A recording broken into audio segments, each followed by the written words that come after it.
안녕하십니까, 제이키입니다. 반갑습니다.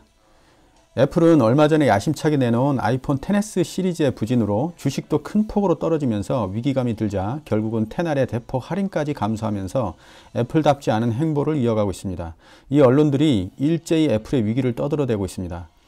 실제로 중국에서의 매출이 떨어지면서 다양한 분석이 나오고 있습니다. 중국의 저가 가격 봉쇄에 애플이 밀린 거 아니냐, 혁신이 없어서 그렇다거나 등 여러가지 원인을 나열하고 있지만 가장 납득할 만한 원인은 높은 가격이었습니다. 아이폰 XS 맥스의 경우 가장 고가의 폰이 거의 200만원대에 근접한 수준이었으니 가히 가격의 선봉장이자 충격이라고 말씀드릴 수 있겠습니다. 그런 애플이 이번에 아이패드 에어나 미니 5를 내놓으면서 느낀 건 전략의 변화가 감지된다는 것이었습니다. 애플은 다수의 애플 전문가들이나 루머에서 얘기했듯 이전 세대의 메인 칩셋을 채용하고 디자인은 크게 변하지 않은 채로 아이패드를 출시할 것이다 라는 예상을 깨고 아이폰 XS에 적용한 가장 최근의 칩셋을 채용하고도 가격은 저렴한 아이패드 시리즈를 출시했습니다.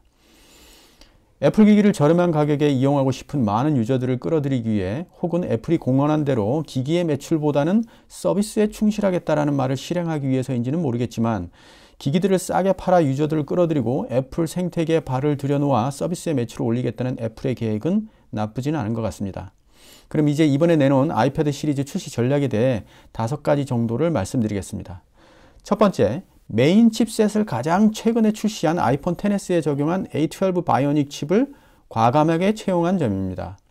삼성은 이번에 내놓은 새로운 갤럭시 탭 시리즈에 이전 세대의 칩셋을 채용해서 유저들을 실망시켰는데요. 한간에는 삼성이 태블릿 시장을 너무 홀대하는 것이 아닌가, 즉 애플에 대항하는 것을 포기하고 그저 안드로이드 시장만을 사수하겠다는 소극적인 자세를 견지하는 것이 아닌가 하는 의구심을 가지게 했습니다.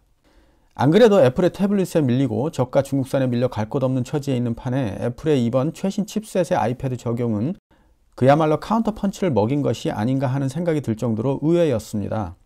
애플의 확실한 태블릿 시장 선점의 의지를 확인할 수 있었는데요. 표를 보면 알 수 있듯 초기 태블릿이라는 개념을 최초로 도입한 아이패드의 점유율은 가히 독보적이었습니다. 무려 61.5%에 해당하는 점유율을 보여주며 승승장구했습니다만 안드로이드 진영의 대응과 저가 태블릿의 반격에 점차 점유율을 빼앗기게 됩니다. 그럼에도 불구하고 아이패드는 충성도 높은 고객을 기반으로 20에서 30%대의 점유율을 꾸준히 유지합니다만 차츰 삼성과 새로이 나타난 화웨이에 어느 정도 점유율을 빼앗기게 됩니다. 자, 이제 2019년 1쿼터에 새로운 아이패드를 출시한 애플의 점유율이 궁금해지네요. 두 번째로는 이번에 새로 출시한 아이패드는 USB-C 단자를 채용하지 않고 기존의 라이트닝 단자를 채용했다는 점입니다.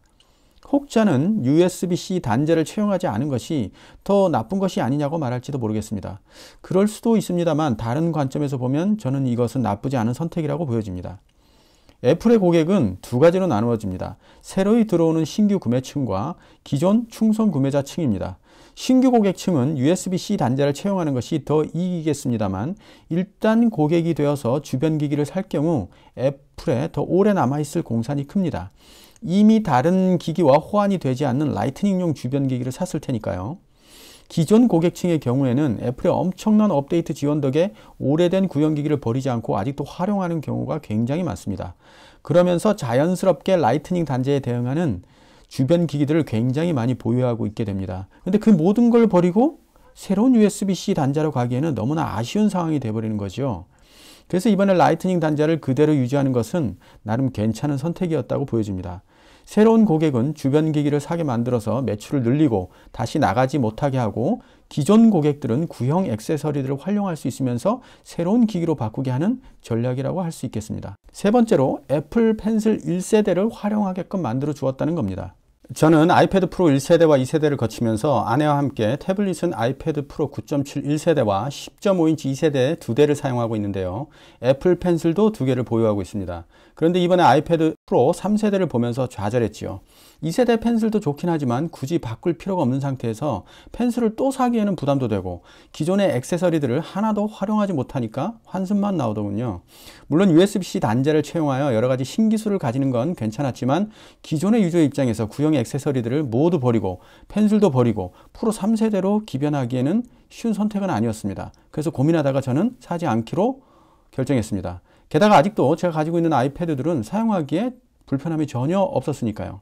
그런데 이번에 나온 아이패드 에어와 미니의 경우에는 기존 구형 펜슬을 지원하니 굳이 더 비용을 들이지 않고도 제가 필요로 하는 아이패드 미니를 구입하기에 나쁘지 않은 선택이라고 여겼습니다.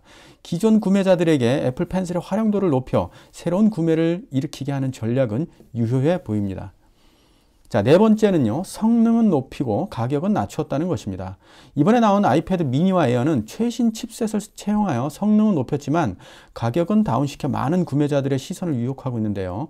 램을 3기가를 넣고 디스플레이에는 프로모션 기능을 제외하고 스피커를 2개만 적용하는 등 프로 모델과의 차별화를 두었긴 하지만 실생활에서는 많은 차이를 느낄 수 없을 뿐더러 특정한 작업을 하는 유저를 제외하고는 아주 매력적인 선택이 될 것 같습니다. 아이패드 미니의 경우에는 아주 많은 사람들이 기다려왔고 나름 사이즈의 매력이 있기 때문에 많이 팔릴 것 같지만 아이패드 에어의 경우에는 차라리 아이패드 프로 2세대를 구매하는 게 낫다라고 말씀하시는 분도 계십니다. 그러나 저는 만약 어떤 사람이 두 개 중에 가격이 똑같은데 어떤 걸 사지 하고 고민한다면 아이패드 에어를 추천해 드리겠습니다. 왜냐하면 아이패드 프로 10.5의 경우 이번에 나온 아이패드 에어나 미니의 경우보다 약 20에서 30% 정도 성능이 뒤처집니다.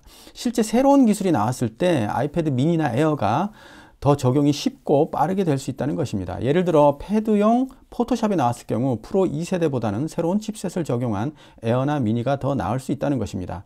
프로 2세대는 앞으로 약 3년 정도를 더 쓸 수 있다면 에어나 미니는 앞으로 약 5년 정도를 더 사용할 수 있다는 뜻입니다. 그러나 램이라던가 스피커 혹은 디스플레이를 중시하는 분은 프로 2세대도 좋은 선택이 될 수 있겠습니다. 자, 다섯 번째 마지막으로 이건 단점이 될 수도 있겠는데요. 최신 기술의 부재로 인한 조급함이라고 말씀드릴 수 있겠네요.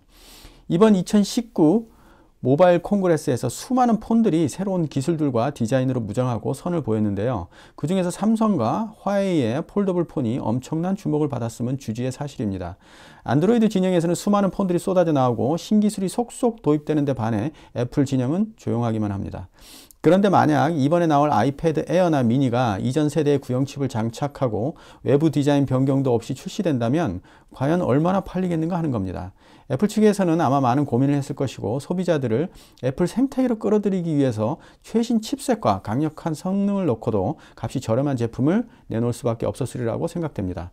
2019년도 가장 가치 있는 25개 브랜드에서 아마존이 1위를 했고 애플은 2위를 했네요. 두 거대 기업이 엎치락 뒤치락 하고 있습니다. 3위는 구글, 4위는 마이크로소프트, 그리고 삼성은 5위를 했군요. 이렇게 작은 나라에서 어마어마한 경제력을 가진 나라들과의 경쟁에서 5위에 들었으니 삼성이라는 기업이 대단하긴 합니다. 화웨이는 10위쯤 올라와 있는데 다른 건 모르겠지만 돈의 규모와 인구빨로 발전해온 중국 기업에게는 지지 않았으면 좋겠네요. 삼성도 이번에 애플의 출시 전략을 발판 삼아 좋은 기능을 가진 태블릿을 저렴한 가격으로 출시하여 중국 기업들에게 본때를 보여준다면 좋겠습니다. 오늘 시청해 주셔서 감사합니다.